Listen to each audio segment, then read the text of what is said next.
Alors, il a été fait mention à plusieurs reprises dans cette présentation du projet AgroPAMS.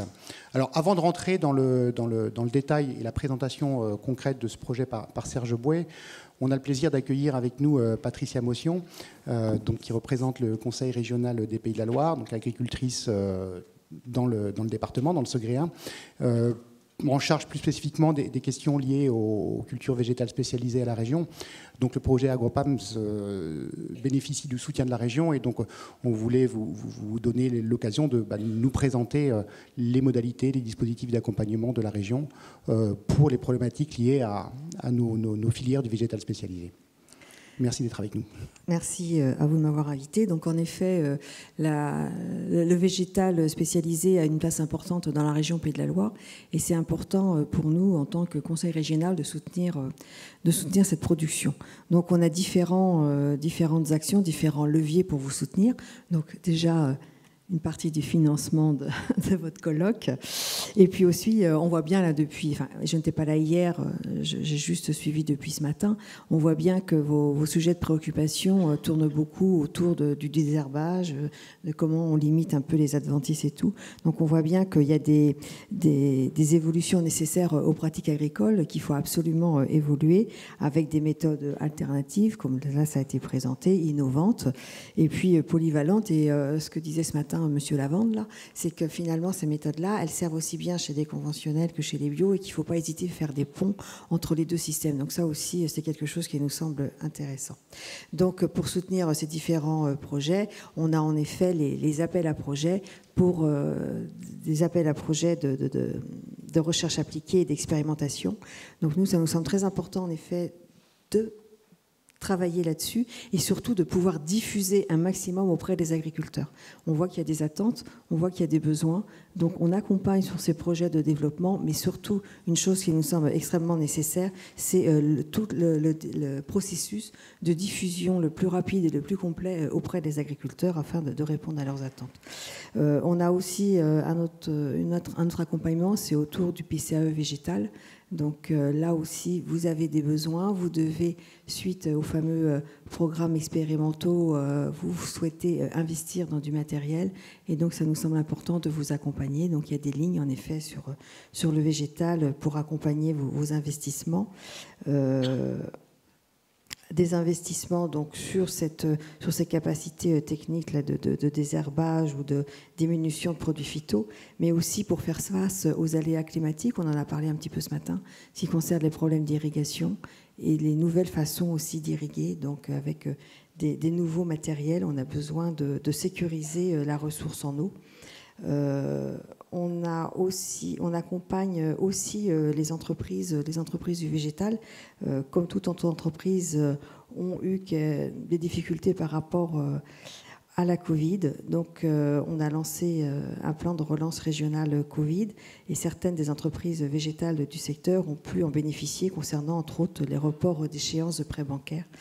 Et puis également un accompagnement par rapport à l'installation-transmission. Donc vous avez peut-être des installations en production végétale, mais aussi des remplacements d'associés dans vos structures. Donc là aussi un accompagnement de la région. Donc je vais être plus rapide puisque je reviendrai à la conclusion après en fin de journée. Oui, et puis on aura peut-être des questions de la salle tout à l'heure. Donc, vous avez cité l'appel à projet de la région. Donc, c'est sur ce guichet que nous avons sollicité un accompagnement financier pour le projet AgroPAMS. Et donc, je vais demander à Serge Bouet, donc, qui est ingénieur à la FNAMS, la Fédération nationale des agriculteurs multiplicateurs de semences, de nous présenter ce projet partenarial, donc porté par la FNAMS et sur lequel l'Institut est un partenaire. Donc, voilà, de vous le présenter. Et puis, on prendra les questions à l'issue de cette présentation. Donc, merci Serge, et puis une vingtaine de minutes de présentation également. Voilà, donc je vais vous présenter ce projet qui est destiné donc à tester et transférer du matériel d'agroéquipement innovant vers les producteurs sur le sujet du désherbage, de la maîtrise des adventices, en vue de réduire l'utilisation des herbicides. Voilà, et ceci pour les productions deux filières, les PAM et les productions de semences. Donc le projet est actuellement en cours sur 3 ans, sur la période 2021 et 2023. Voilà, alors pour préciser le contexte, deux filières qui ont des enjeux communs. Les PAM, vous connaissez bien, un secteur en pleine expansion avec 67 000 hectares de production, plus 30% d'augmentation en 3 ans au niveau des producteurs, un nombre d'espèces important et un chiffre d'affaires qui approche au final des 4 milliards d'euros.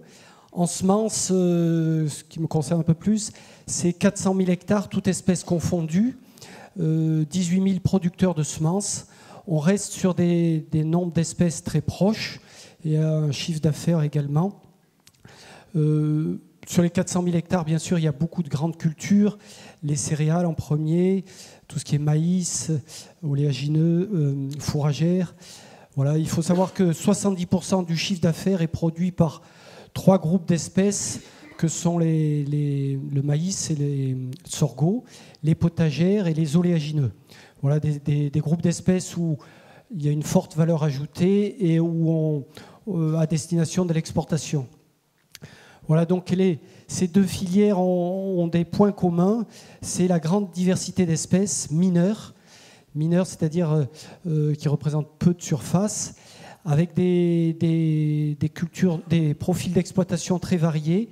On a une majorité de grandes cultures, mais on a certaines structures qui sont très spécialisées, avec par exemple en semences sous abri dans la région, on a des producteurs qui vivent sur quelques hectares, avec la culture sous abri sur 6 000, 5 000 mètres carrés. Voilà, c'est des cultures historiquement ancrées en Pays de Loire, hein, que ce soit les PAM ou les semences. C'est une région historiquement avec ses productions. Alors, ce qui a réuni ces 2 filières, c'est le fait qu'on a des gros enjeux en termes de désherbage. Les PAM, vous connaissez bien, avec tout ce qui est pollution par les contaminants naturels, type datura, senson, etc. En production de semences, on a également des normes très précises, puisque c'est des cultures contractuelles avec un établissement de semences. Et l'agriculteur s'engage à produire pour répondre au cahier des charges de l'établissement. Donc au niveau des normes, si le lot n'est pas aux normes, après, en fait, le lot est refusé, donc c'est un revenu nul pour l'agriculteur. Donc là, c'est des gros enjeux en termes de coûts de main-d'œuvre, parce que pour certaines espèces, il va y avoir intervention manuelle.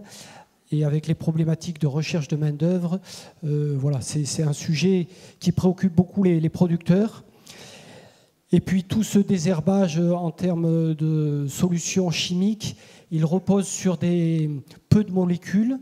On est dans des usages mineurs, des homologations porte-graines. La FNAMS travaille beaucoup sur homologuer des produits en usage mineur, auxquels viennent se rajouter les produits en consommation. Mais on a quand même très peu de spécialités. Sur certaines espèces, on est dans l'impasse ou proche de l'impasse avec des vieilles molécules qui ne sont pas forcément renouvelées. Voilà, donc un contexte préoccupant qui nous oblige à travailler d'autres leviers qui peuvent être le désherbage mécanique ou d'autres leviers comme les cultures de couvert. On implante beaucoup de production sous couvert et le choix des couverts est important. Voilà. Et puis un autre point qui reliait les 2 filières, c'est le développement des cultures biologiques, des productions en agriculture biologique. En production de semences, c'est quelque chose un secteur où les établissements sont de plus en plus intéressés, bien que les surfaces restent mineures. En PAM, je connais moins, mais c'est déjà peut-être quelque chose de plus développé. En tous les cas, dans ce contexte d'agriculture biologique, forcément, la maîtrise des adventices est importante. Elle était souvent un frein en production de semences au développement de ces productions. Donc voilà, des fortes attentes sur les 2 filières qui sont communes et qui ont réuni ces filières. Alors le projet AgroPAMS, pour faire la genèse, il a démarré d'un rapprochement qui a eu lieu en 2018 pour une journée de démonstration organisée à Brain-sur-Lotion, qui a réuni 600 visiteurs des filières PAM et semences. Avec donc, là était présent l'ITEPMA, la FNAMS, IMPIT, les semences de France, de chanvre, et avec l'appui de VG Police. Voilà une journée de démonstration et d'exposition de matériel où on a pu voir un gros intérêt des producteurs pour tout ce qui était innovation. Et puis pour les équipementiers, ça a été une journée où ils ont quand même découvert ces filières spécialisées. Voilà, vous les connaissez, ils sont plutôt axés sur des cultures maraîchères ou des productions de salade, des choses, des cultures plus à forte valeur ajoutée, mais plus classiques. Là, ils ont découvert une filière avec des producteurs très motivés, très techniques. Donc de cette journée est partie l'idée de poursuivre avec l'idée d'un projet de montage d'une station de test de matériel innovant. L'objectif, c'était attirer les équipementiers sur nos filières spécialisées pour les amener à travailler nos problématiques. On a des itinéraires techniques complètement différents. En production de semences potagères, par exemple, on produit un radis sur 6 mois à la place de quelques semaines. On a des cycles plus longs, des densités qui sont complètement différentes, plus faibles. Voilà, donc c'était les attirer sur ces problématiques, PAM et semences. Alors on s'est basé sur une enquête au préalable avant de construire ce projet. On a un peu inventorié la cinquantaine d'équipementiers ou de start-up qui étaient potentiellement intéressantes. Sur cette enquête, sur environ 25 personnes, 25 équipementiers, on a vu qu'ils étaient partants pour ce projet. On avait des notes d'intérêt assez importantes, assez marquées. Voilà, mais il y avait le constat d'une méconnaissance assez forte de ces filières, des itinéraires techniques. Et on a vu que derrière, voilà, il y avait un besoin d'apporter une expertise, une explication sur les besoins. Et puis les équipementiers étaient demandeurs de connaître le potentiel d'investissement des producteurs. Donc voilà, on a fait parallèlement une enquête chez les producteurs de chanvre, de semences, toute espèce, auprès des producteurs de PAM, pour connaître aussi leur volonté à 5-10 ans d'investissement et leurs attentes. Donc au niveau des producteurs, il y a une forte attente avec des niveaux d'attente variables, des enveloppes d'investissement qui sont variables à l'échelle de 5-10 ans, mais quand même une volonté d'investir qui ressortait avec voilà, des différences entre filières. Hein. C'est vrai qu'en semences, du part des exploitations plutôt grandes cultures, on a déjà du travail avec de la géolocalisation, des GPS, qui est peut-être moins présente en PAM du fait de petits contrats. Voilà, mais les PAM étaient quand même peut-être plus avancées en matière de désherbage mécanique voilà, des choses qui se rejoignaient, en tout cas des fortes attentes. Et donc en 2020-2021, on a continué les échanges pour arriver donc au projet AgroPAMS qui est actuellement en cours. Voilà, donc les objectifs de ce projet, c'est donc d'identifier des solutions innovantes parmi les équipementiers. Qu'est-ce qui pourrait intéresser nos filières spécialisées?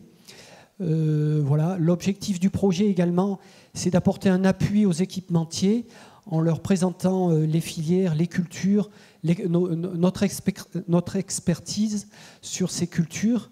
Voilà, leur expliquer un peu tout l'itinéraire technique et les accompagner sur le développement de produits pour chercher à ce que ce matériel soit adapté à nos productions. Donc voilà, la deuxième phase, c'est tester ces matériaux repérés, voilà, fournir un support d'expérimentation ou des cultures au bon moment, et puis voilà, référencer les conditions de réussite des tests, des premiers tests. Et enfin, la troisième partie, c'est diffuser les solutions, communiquer sur les premiers résultats, sur ces solutions identifiées pour essayer d'accélérer le déploiement. organisé donc des journées de démonstration au cours des premiers tests. Et en finale, une journée que je vous parlerai en fin d'exposé sur 2023. Voilà donc un exemple d'équipement testé, ça a été le robot FarmDroid, ce robot danois distribué en France par Stecomat. Donc c'est un robot autonome qui est alimenté électriquement par des panneaux solaires qui permet de semer des petites graines et biner entre rangs et sur le rang. Donc la démarche a consisté à repérer le matériel, prendre contact avec l'entreprise et puis proposer un protocole de test sur des espèces un peu communes. Alors on a retenu la carotte, le persil qui est commun aux deux filières PAM et semences et le bleuet qui est plutôt une espèce PAM. On a mis en place des tests donc, sur le site de Brin en fin d'été. Donc ce robot est utilisable avec des graines de petite taille, c'est pour ça qu'on avait choisi ces espèces. Il a l'intérêt, c'est qu'on va géolocaliser chaque graine, chaque poquet, et donc le robot est capable de venir par derrière, biner à l'aveugle ou pas, sur le rang, entre les graines. Donc c'est un travail de précision qui débute du semis jusqu'au binage. Là, ici, vous avez le résultat obtenu sur bleuet. Donc là, sur les courbes, vous avez des efficacités obtenues sur les 2 premiers binages. On voit des très bonnes efficacités sur dicotes et graminées. Le principe de ce robot, c'est de passer régulièrement, tous les 7 jours, bouleverser la terre en superficie pour détruire les jeunes adventices au stade filament où voilà, c'est sans arrêt intervenir, sous réserve que la climato le permette. On voit le robot qui est capable de travailler sur du bleuet. Donc il y a un couteau qui passe entre les plants et qui vient travailler entre les poquets. Et le travail est précis. Le passage du couteau est réglable en termes de vitesse, de pénétration, de proximité par rapport au plant. Donc c'est quand même un travail de précision. On voit le plant qui est frôlé, qui bouge par le passage du robot. Voilà, donc un travail intéressant. Et en termes de précision de semis, on avait une position de la graine qui était vraiment précise. C'est des petites graines, on les positionne dans les 0,5 cm et on avait un bon positionnement des poquets. Voilà. Après, le travail est plus délicat sur des espèces à petit développement comme la carotte, à lent développement, je veux dire, comme la carotte et le persil, comparativement au bleuet qui rapidement va couvrir et faire concurrence aux adventices. Voilà. Un autre outil qui était travaillé, c'était la bineuse Rotosarc, un outil italien d'Oliver Agro développé par un distributeur dans l'Ouest, au Rhin. Donc ça, c'est un outil beaucoup plus simple avec un outil animé par l'avancement de la bineuse, des espèces de rotors qui s'animent par l'avancement et qui viennent travailler la terre à proximité du rang. Alors vous avez sur l'histogramme des résultats d'efficacité. On l'a travaillé sur luzerne, persil, carotte, dactyle, sur chanvre également et haricots. On a quelque chose d'intéressant parce que du fait de cet outil en forme arrondie, on peut approcher le rang de manière assez sélective. Plus on s'approche, plus la partie basse de l'élément s'éloigne du système racinaire. Donc on travaille en superficie mais sans pénaliser la culture. Et on a eu des bonnes sélectivités même sur des haricots ou des cultures plus fragiles ou du chanvre, des stades jeunes. Et il y a une certaine projection de terre qui fait que les jeunes adventices sont ainsi détruites si les conditions sont sèches après le passage de l'outil.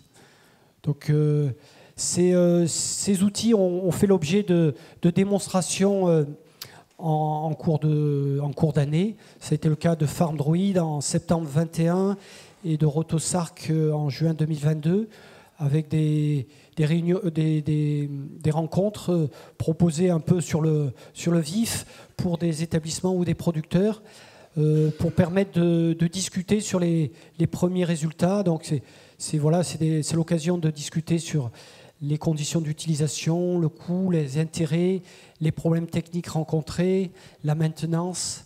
Voilà, ça fait l'objet également d'articles et c'est des rencontres concrètes intéressantes. Et la dernière, qui est donc prévue en avril, le 13 avril 2023, à laquelle vous êtes tous cordialement invités, sera une journée d'exposition, mais surtout de démonstration, si la météo le permet, de différents matériaux innovants. Donc, il n'y aura pas seulement de la robotique, d'autres matériaux, par exemple pour maîtriser les couverts, voilà, de pulvérisation aussi, de repérage d'adventices. Donc actuellement, il y a une douzaine d'exposants déjà confirmés et c'est plutôt une journée de démonstration plutôt qu'un salon.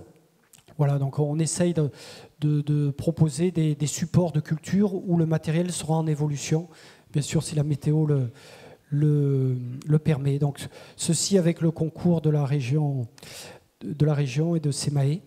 Voilà, donc nous vous demandons de retenir cette date et quelques liens si vous avez besoin de contact. Je vous remercie.